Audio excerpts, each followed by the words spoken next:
اعوذ باللہ من الشیطان الرجیم بسم اللہ الرحمن الرحیم الحمدللہ رب العالمین والصلاة والسلام علی سید الانبیاء والمرسلین وخاتم النبیین۔ معزز ناظرین، السلام علیکم ورحمۃ اللہ وبرکاتہ۔ جاذب پبلیکیشنز میں خوش آمدید۔ میں محمد سعید جاذب آپ کی خدمت میں عرض کر رہا ہوں۔ ذکر حبیب خدا صلی اللہ علیہ وسلم کا سلسلہ جاری ہے۔ اس سے پہلے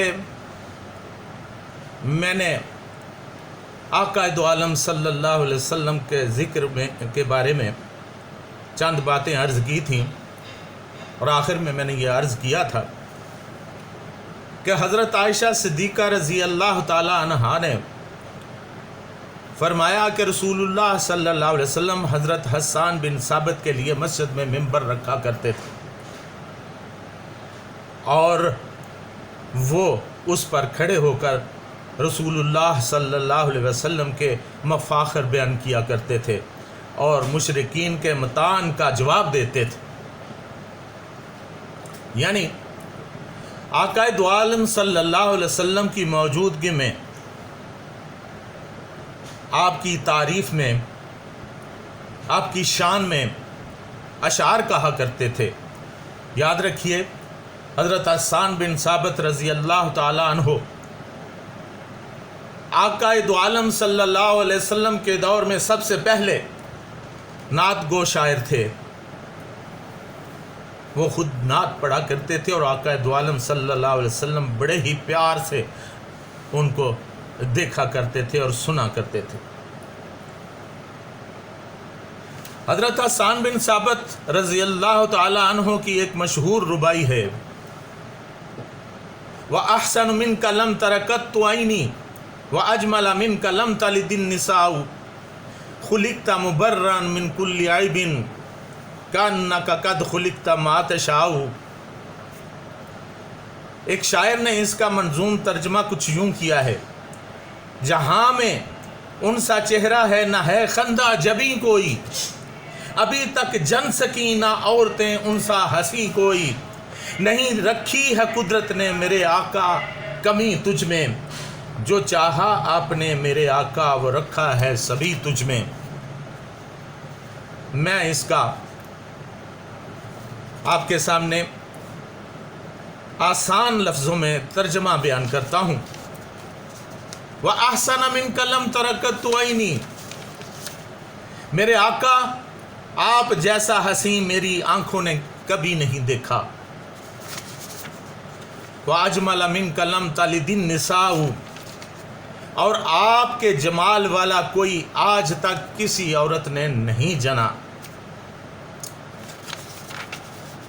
خُلِقْتَ مُبَرًّا مِنْ كُلِّ عَيْبٍ، اے میرے آقا آپ کو اللہ تعالیٰ نے ہر عیب سے پاک پیدا کیا ہے۔ کَأَنَّكَ قَدْ خُلِقْتَ كَمَا تَشَاءُ، ایسا معلوم ہوتا ہے کہ آپ کو اللہ تعالیٰ نے ایسا بنایا ہے جیسا آپ نے خود چاہا۔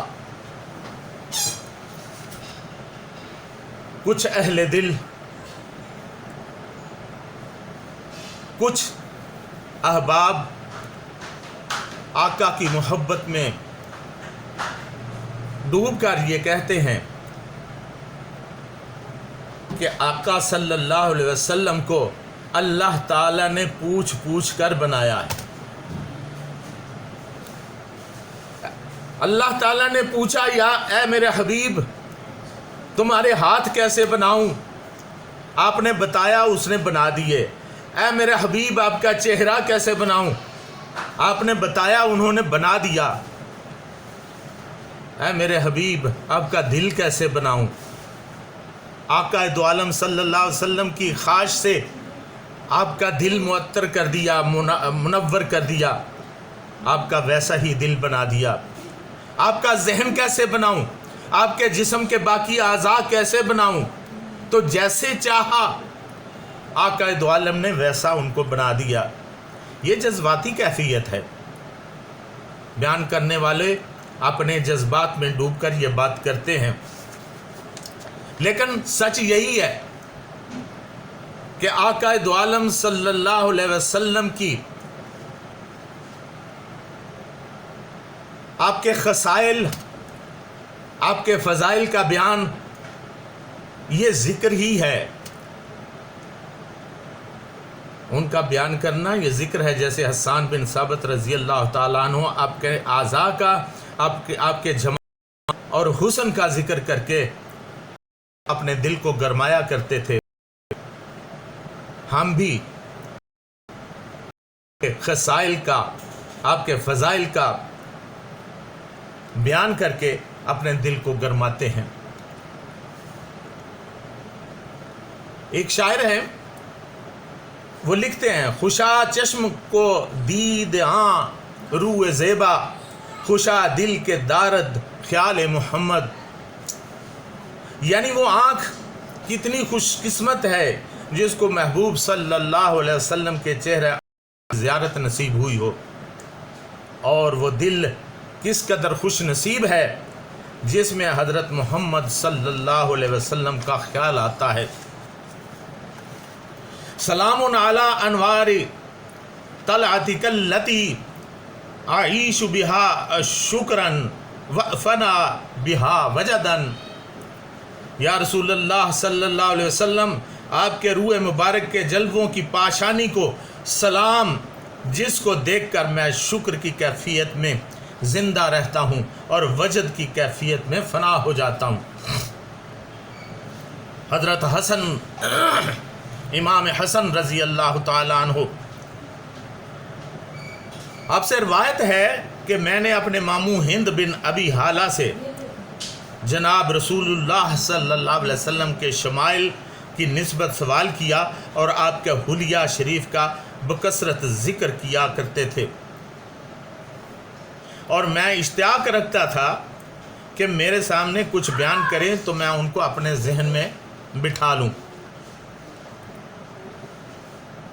وہ ان کے لاڈلے دوتے تھے، وہ بھی اشتیاق رکھتے تھے کہ آپ کے سامنے آقا دو عالم صلی اللہ علیہ وسلم کے خصائل و جمال کا ذکر کیا جائے، اور وہ اس ذکر سے اپنے دل کو گرمائیں.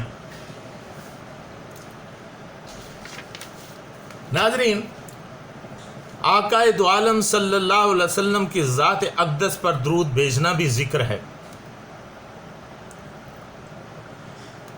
یاد رکھیے، قرآن مجید شروع کرتے ہوئے جہاں اعوذ باللہ من الشیطان الرجیم بسم اللہ الرحمن الرحیم پڑھا جاتا ہے، وہاں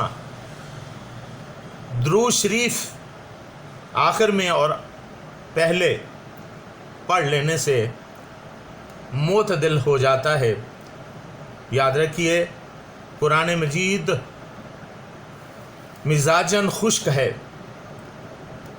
درود شریف کا پڑھنا اس کو معتدل کر دیتا ہے. چنانچہ جب بھی آپ لوگ تلاوت کریں تو کوشش کریں کہ ابتدا میں درود شریف ضرور پڑھ لیا کریں اور آخر میں بھی درود شریف پڑھیں. اس سے آپ کے دل کو راحت پہنچے گی. اللہ تعالیٰ کے اولیاء و صوفیاء جب بھی کسی بھی قسم کا ذکر کرتے ہیں، ذکر جہر ہو، ذکر خفی ہو یا ذکر جلی ہو، تو وہ اول و آخر درود شریف ضرور پڑھتے ہیں، کیونکہ ذکر، اللہ تعالیٰ کا ذکر مزاجاً خشک ہے اور گرم ہے، جبکہ نبی پاک صلی اللہ علیہ وسلم کا ذکر اور درود شریف پڑھنا یہ اس کو معتدل کر دیتا ہے.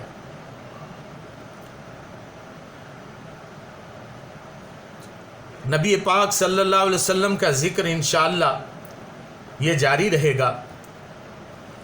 اس کی مختلف جہتیں آپ کے سامنے عرض کرتا رہوں گا. اگلی نشست میں انشاءاللہ درود شریف صلی اللہ علیہ وسلم کے بارے میں بات ہوگی